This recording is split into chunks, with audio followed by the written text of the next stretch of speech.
Hello everyone, आप लोगों का बहुत बहुत स्वागत है हमारे YouTube channel Naimuddin law classes पर। और हम भारतीय न्याय संहिता 2023 पढ़ रहे हैं और भारतीय न्याय संहिता 2023 में भी परिभाषा क्लॉज इसका पढ़ रहे हैं। तो दो चार बातें हैं जो आपको जरूर ध्यान रखनी चाहिए भारतीय न्याय संहिता 2023 में कि इसका अधिनियम संख्यांक क्या है। तो अधिनियम संख्यांक है 45। इन चीजों को आप जरूर याद रखिए। कुल अध्याय कितनी है? 20। कुल धारा कितनी है? 358। लागू कब से हुई? 1 जुलाई 2024 से। अब हम अध्याय 1 पढ़ रहे हैं। अध्याय 1 है धारा 1 से 3 तक, ये दिया गया है 1 से 3 तक।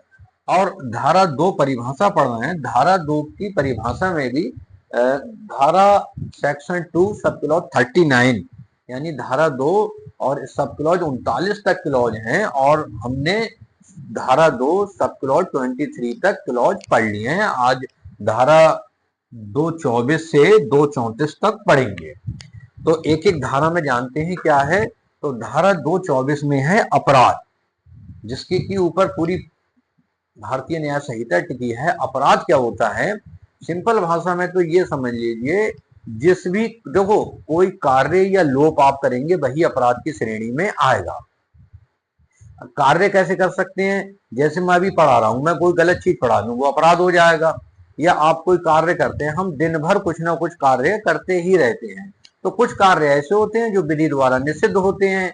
जैसे हम बाइक से जा रहे हैं, अब बाइक से हमेशा क्या है, अपनी साइड में चलना है, लेकिन अब हम रॉन्ग साइड में चलते हैं, हेलमेट नहीं लगाते हैं, गाड़ी का इंश्योरेंस नहीं कराते हैं, बिना ड्राइविंग लाइसेंस के चलते हैं। तो ये सब कार्य क्या है? विधि द्वारा दंडनीय बनाए गए हैं। तो ये सब कार्य क्या हो जाते हैं? अपराध हो जाते हैं। ऐसे लोप भी अपराध होता है, यानी ये दोनों ही मिलके अपराध बनता है। तो ये तो एक सिंपल मैंने आपको अपराध समझाया, लेकिन जो बैरेक्ट में दिया गया है अब उसको देख लेते हैं।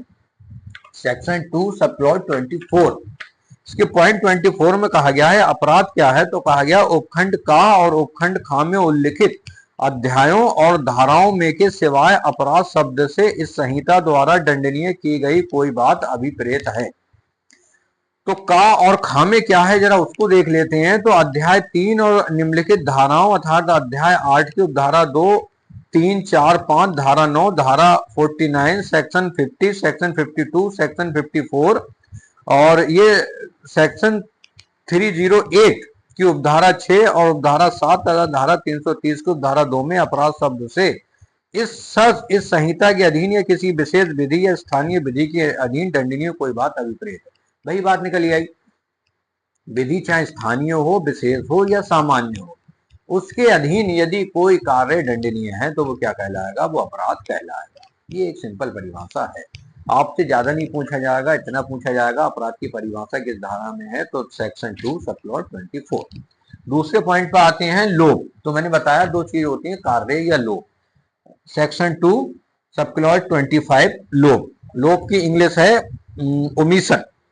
इसको ओमिशन जरूर याद रखिए। लोप की आवली उसी प्रकार होता है जिस प्रकार एकल लोप। लेकिन लोप ऐसा है, जैसे मान लीजिए कोई नर्स है, उसका काम है समय पर दवाई देना। अब वो अगर समय पर दवाई नहीं दे पाती है तो वो भी लोप की श्रेणी में आएगा। एक ही हो गया। सेक्शन 26 व्यक्ति। अब व्यक्ति क्या है? यह है सेक्शन 26 में। तो एक तो जनरल हम लोग हैं, लेकिन इसके अलावा भी व्यक्ति के अंतर्गत कोई भी कंपनी या संगम या व्यक्ति निकाय चाहे वह निगमित हो या नहीं आता है। तो ये चीज है, ये चीजें सब मानी जाती हैं। इसके बाद आता है सेक्शन 2 सब क्लॉज 27 यानी सेक्शन 2 27 लोक। लोक तो लोक क्या है? लोक की इंग्लिश है पब्लिक। तो लोग कहा गया लोक के अंतर्गत कोई भी वर्ग या कोई भी समुदाय आता है। एक सेकेंड बस, तो ये थोड़ा सा हिल रहा है, तो ये रखिए। तो पब्लिक लोक के अंतर्गत कोई भी वर्ग या लोक समुदाय आता है। इसके बाद है सेक्शन 28 लोक सेवक। लोक सेवक बहुत महत्वपूर्ण है, इंपोर्टेंट है और कई बार पूछा भी गया है। लोक सेवक, तो लोक सेवक कहाँ है? सेक्शन 2 सब प्लॉट 28 लोक सेवक से कोई ऐसा व्यक्ति अभिप्रेत है जो निम्नलिखित वर्णों में से किसी के अधीन आता है। ए सेना, नौसेना या वायुसेना का प्रत्येक आयुक्त। तो बहुत ऐसी परिभाषाएं दी गई हैं जिन्हें बैरेक्ट में आप पढ़ सकते हैं। अभी सिंपली आप ये याद कर लीजिए कि लोक सेवक किस सेक्शन में है, तो सेक्शन 2 सबक्लॉज 28। आप पढ़ते हैं सेक्शन 2 सबक्लॉज 29 विश्वास करने का कारण। देखिए कई बार ऐसा होता है कि हमें विश्वास करने का कारण ये भी होता है, क्योंकि जब सद्भाव पूर्वक बात आती है तो उसमें ये भी आता है कि विश्वास करने का कारण था। तो इसमें ये कहा गया है कि विश्वास करने का कारण, यानी कोई व्यक्ति किसी बात का विश्वास करने का कारण रखता है, ये तब कहा जाता है जब वह उस बात को विश्वास करने का पर्याप्त कारण रखता है।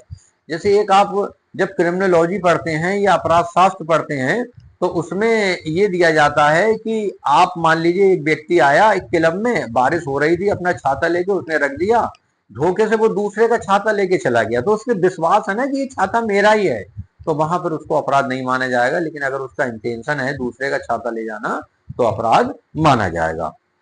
इसके बाद आते हैं हम सेक्शन 2 सबप्लॉट 30 यानी विशेष विधि। तो वह विधि अभिप्रेत है जो किसी विशिष्ट विषय पर लागू हो, जैसे एनडीपीएस है, वो जो नशीले पदार्थ हैं उन पर लागू होती है। फिर आते हैं सेक्शन 2 सबक्लॉज 31 मूल्यवान प्रतिभूति। ये बहुत इंपोर्टेंट है, कई बार पूछा गया है, ये बता देता हूं मैं क्या। मूल्यवान प्रतिभूति से ऐसा कोई दस्तावेज अभिप्रेत है जो ऐसी दस्तावेज है या होना तात्पर्य है जिसके द्वारा कोई विधिक अधिकार सृजित, विस्तृत, अंतरित, निर्बंधित, निर्वापित किया जाए या छोड़ा जाए, या जिसके द्वारा कोई व्यक्ति यह भी स्वीकृत करता है कि वह विधिक दायित्व के अधीन है या अमुक विधिक अधिकार नहीं रखता है। इलिस्ट्रेशन बहुत अच्छा है। का एक विनिमय पत्र की पीठ पर अपना नाम लिख देता है। इस पृष्ठांकन का प्रभाव किस व्यक्ति की किस व्यक्ति को जो उसका विधिपूर्वक धारा हो जाए कि उस विनिमय पत्र पर अधिकार अंतरित किया जाना है, इसलिए यह पृष्ठांकन मूल्यवान प्रतिभूति है।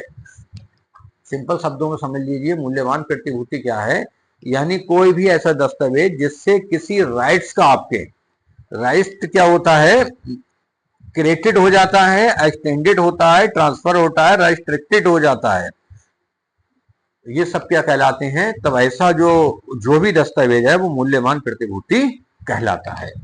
Section 2 subclause 32 जलयान। तो जलयान से कोई ऐसी चीज अभिप्रेत है जो मानव या संपत्ति को जल के परिवहन के लिए बनाई गई हो, नाव है, शिप है, कोई भी चीज है, वो सब जलयान की श्रेणी में आएगा। अगला है सेक्शन 33 स्वेच्छा यानी वॉलेंट्री। कोई व्यक्ति किसी परिणाम को स्वेच्छा कारित करता है, ये तब कहा जाता है जब वह उसे उन साधनों द्वारा कारित करता है जिनके द्वारा उसे कारित करना उसका आशय था, या उन साधनों द्वारा कारित करता है जिन साधनों को काम में लाते समय वह यह जानता था या यह विश्वास करने का कारण रखता था कि उनसे उसका कारित होना संभाव्य है। जब आप आगे पढ़ेंगे उपहति वगैरह, वहां ये स्वेच्छा शब्द आपको मिलेगा। इलिस्ट्रेशन का लूट को सुकर बनाने के प्रयोजन से एक बड़े नगर के एक बसे हुए घर में आग लगाता है और इस प्रकार एक व्यक्ति की मृत्यु कारित कर देता है। यहाँ का आशय भले ही मृत्यु कारित करने का ना हो, वह दुखी भी हो, उसके कार्य से मृत्यु कारित हुई है, तो भी यदि वह जानता था, भाई आग लगाओगे किसी घर में तो मृत्यु कारित होना तो आप जानते ही हैं, तब ये किस में आ जाएगा, ये फिर स्वेच्छा माना जाएगा कि आपने स्वेच्छा से ऐसा कार्य किया है। लास्ट है इसका सेक्शन 2 सबक्लॉज 34 बिल। तो कहा है बिल से कोई वसीयती दस्तावेज अभिप्रेत है।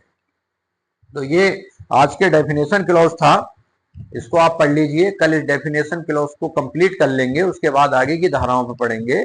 कोई चीज जो आपकी समझ में ना आई हो कमेंट बॉक्स में जरूर पूछिए। धन्यवाद।